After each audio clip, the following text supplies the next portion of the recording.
Il va y avoir beaucoup de changements. Il y a quelques jours, j'étais à Paris pour regarder sur un écran la nouvelle conférence de Richard Yu qui nous présentait le nouveau smartphone de Huawei notamment. Regardez ce que j'ai là.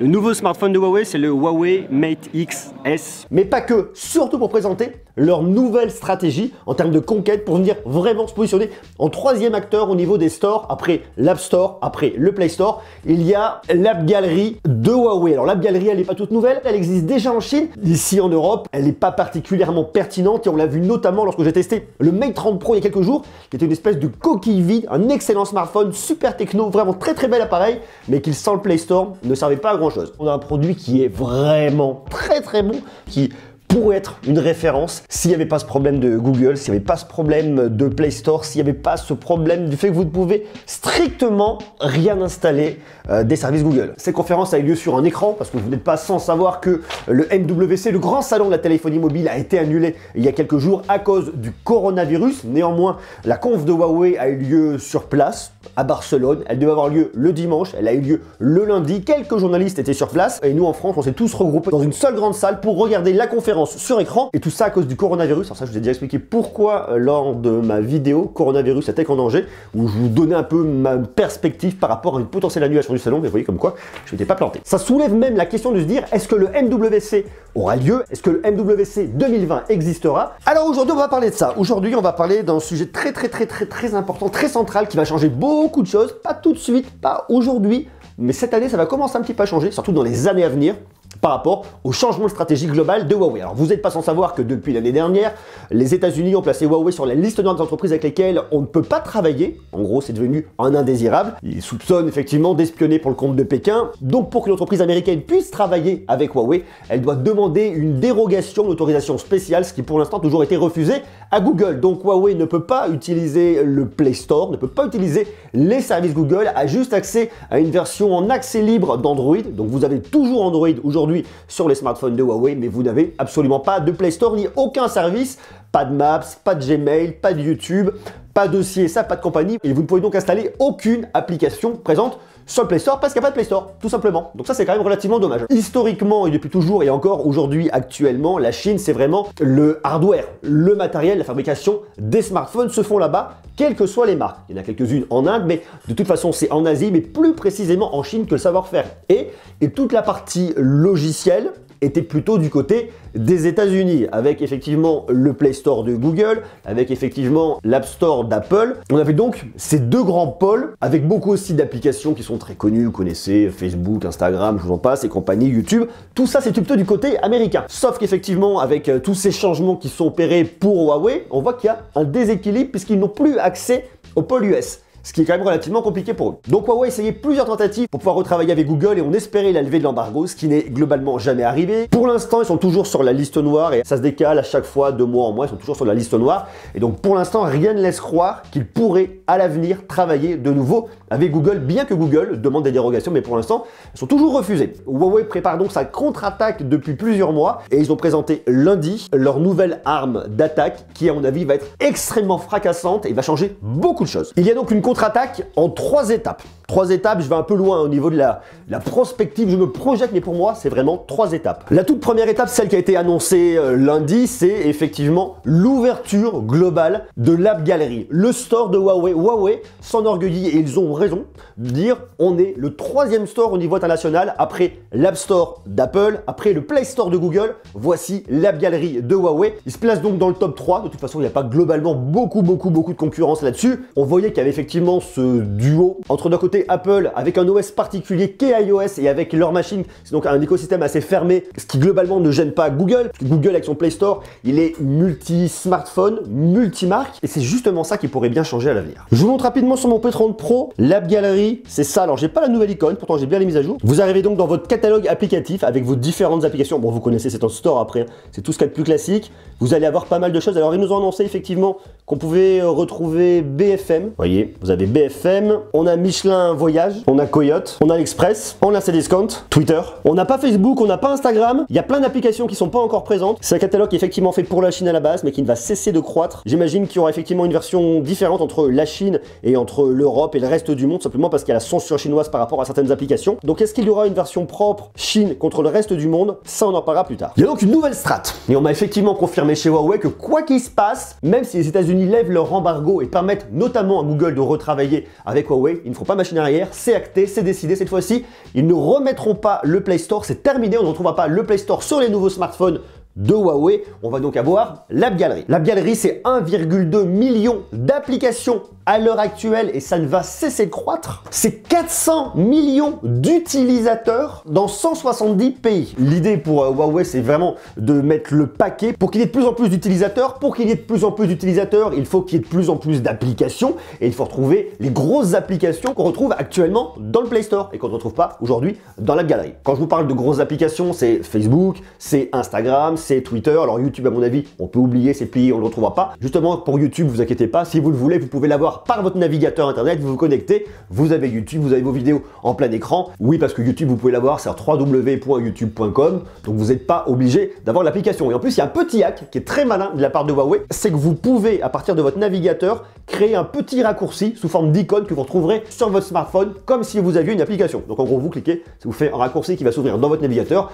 il faut trouver votre YouTube. C'est plutôt malin. Concernant les emails Gmail, vous pouvez complètement les paramétrer dans la messagerie que vous avez dans vos smartphones. Il y a certains services que vous n'aurez pas comme Google Maps, mais il y a des alternatives qui fonctionnent. Alors l'objectif pour Huawei, c'est de recruter 5 millions de développeurs pour que l'App Gallery ait une réelle existence en dehors des frontières de Chine. Pour ça, ils vont investir pas moins de... J'ai pris mes notes, hein, tout est écrit ici, hein. C'est pas appris par cœur. Ils vont investir pas moins de 1,5 milliard d'euros, c'est colossal, et ils vont créer pas moins de 100 événements dédiés aux développeurs, dont un se tiendra en France le 27 mars prochain pour parler aux développeurs français le lendemain du lancement des P40. Donc il y a une volonté extrêmement forte de venir conquérir ce terrain-là, d'être présent en disant ok, vous êtes aujourd'hui sur le Play Store, on va vous aider à migrer, on va mettre les moyens pour que vous veniez, pour que ce soit très rapide, simple, pour que vous soyez présent également dans notre App Gallery. D'ailleurs, il y a mon pote Michael Josh de Gadget Match qui a été voir Richard Yu parce que lui était présent à la conférence à Barcelone et il lui a posé la question quid des applications populaires comme Facebook, Twitter, Instagram, et Richard Yu lui a répondu que Facebook,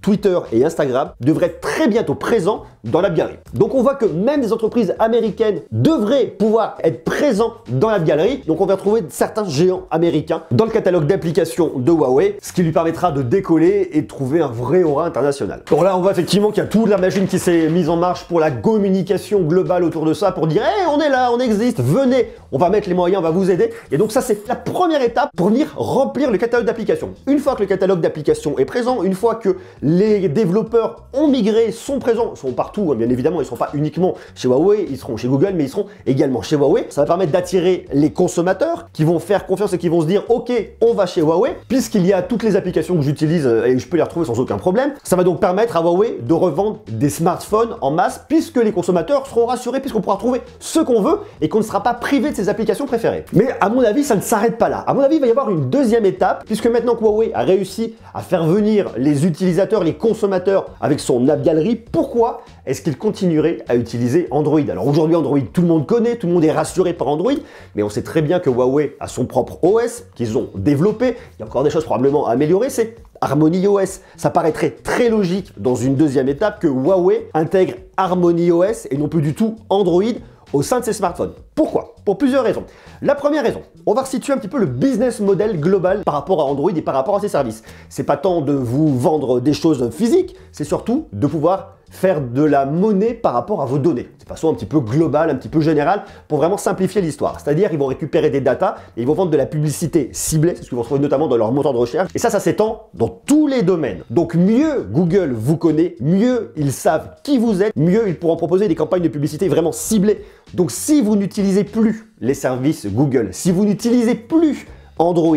Et bien qu'est-ce qui va se passer? Ils auront beaucoup moins de données sur vous. Ça deviendra donc moins pertinent pour des annonceurs de venir communiquer par leur biais. Alors on n'en est pas là, hein. De toute façon, Google aujourd'hui c'est le moteur de recherche ultra numéro 1, donc les données ils les ont, ils vous connaissent même très bien. Mais si vous n'utilisez plus Android, il se peut qu'ils vous connaissent un petit peu moins bien, que ce soit différent et que la donne change. Donc ça peut être une vraie opportunité pour Huawei de positionner ensuite Harmony OS. Vous pourriez donc avoir à l'avenir, en tout cas, moi c'est ce que je ferais, je le vois vraiment comme ça, Harmony OS, l'App Gallery dessus, et vous serez dans l'écosystème complet de Huawei. Et Huawei s'inscrirait comme un acteur à part entière, de la même manière que le fait aujourd'hui Apple, avec un OS, avec son catalogue d'applications et son propre matériel. D'autant plus que Huawei a ses propres puces, fabriquées par son entreprise iSilicon, les puces Kirin, donc il deviendrait complètement indépendant à la manière d'un Apple. Mais pourquoi s'arrêter en si bon chemin? Dès lors que Huawei sera complètement indépendant et autonome, il pourrait proposer leur OS ou leur catalogue d'applications à d'autres marques. Alors je sais pas si vous avez regardé ma vidéo il y a quelques temps qui s'appelait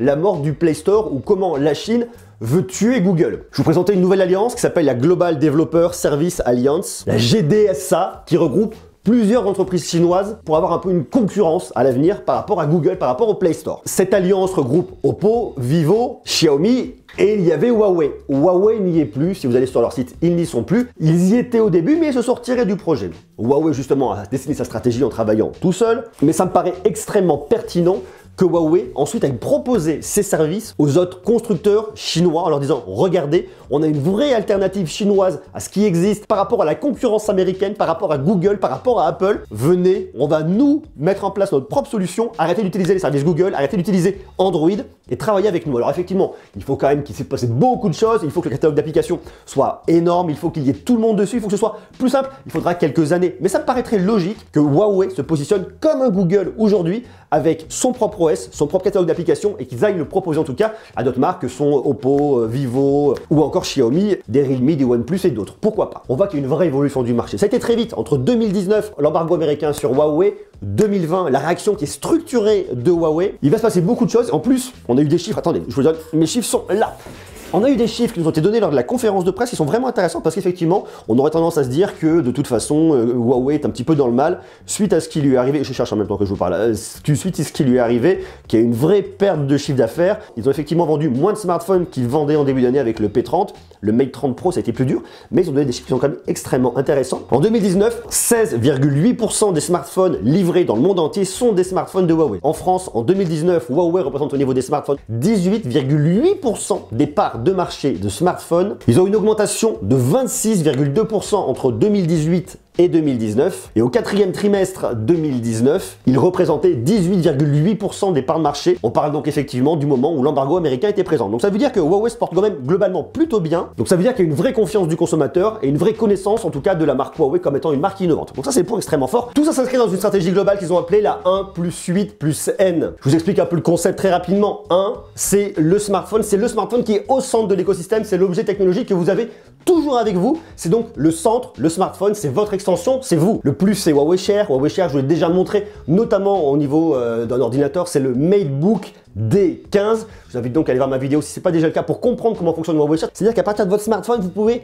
partager et communiquer avec tous les devices de Huawei. Donc le plus 8, c'est les typologies de produits que vous allez pouvoir retrouver dans cet écosystème. Alors vous avez dedans réalité augmentée, réalité virtuelle, bon ça va se développer, c'est pas forcément pour tout de suite. Ce sont les tablettes, ce sont les PC, c'est la téléviseur, c'est la montre connectée, ce sont les haut-parleurs, ce sont les écouteurs avec les FreeBuds 3. Vous avez ensuite le plus c'est la 4G, la 5G, c'est la connectivité globale pour communiquer avec le monde extérieur. Et le N correspond à tous les partenaires que vous allez pouvoir avoir à l'extérieur. C'est-à-dire que, pour résumer un peu ça, qui paraît un peu nébuleux pour comprendre, vous avez donc votre smartphone qui communique avec les 8 catégories de produits autour vus par Huawei qui eux vont communiquer grâce à la 5G et à la 4G et avec tous les partenaires extérieurs. Que ce soit du gaming, de la vidéo, des imprimantes, des maps, des voitures connectées, tout ça. Voilà un peu la ligne de route pour Huawei pour les années à venir. Ils ont donc pris complètement leur indépendance, leur autonomie. Huawei aujourd'hui travaille seul, fait route seul, fait cavalier seul. Aujourd'hui, Huawei s'est complètement émancipé de Google. Je pense qu'ils vont continuer dans les temps à venir justement en se basant sur Harmony OS. Ça prendra du temps, ça mettra du temps, mais Huawei va s'imposer comme un acteur fort, indépendant, libre, je mets des guillemets quand je dis ça, mais qui va vraiment peser dans ce secteur et se place comme un concurrent frontal par rapport à Google. Et je vous le disais, lorsqu'a été annoncé cet embargo américain, c'est une grosse erreur par rapport à Google. Maintenant, est-ce qu'il y a des liens d'espionnage? Ça, je ne le sais pas, je ne suis pas en mesure de le savoir, mais d'un point de vue purement stratégique par rapport à Google, c'était sûr que ça allait leur faire extrêmement mal. Ça, on le suivra, on en reparlera. On reparlera de Huawei avec l'App Gallery, on va regarder réellement comment ça fonctionne. On parlera effectivement de Huawei aussi avec les nouveaux smartphones qui vont bientôt sortir, P40, P40 Pro, P40 Lite, qui devraient aller très loin en termes de photos. Donc tout ça, on en reparlera. J'invite donc à vous abonner si ce n'est pas déjà le cas. Bien évidemment, à me laisser des jolis pouces et puis à me laisser toutes vos questions, interrogations en bas et puis m'envoyer beaucoup d'amour. Moi, je vous en envoie un paquet. Sur ce, je donne rendez-vous dès demain, après-demain. On va continuer à parler de tech. Portez-vous bien. Des bisous. Ciao.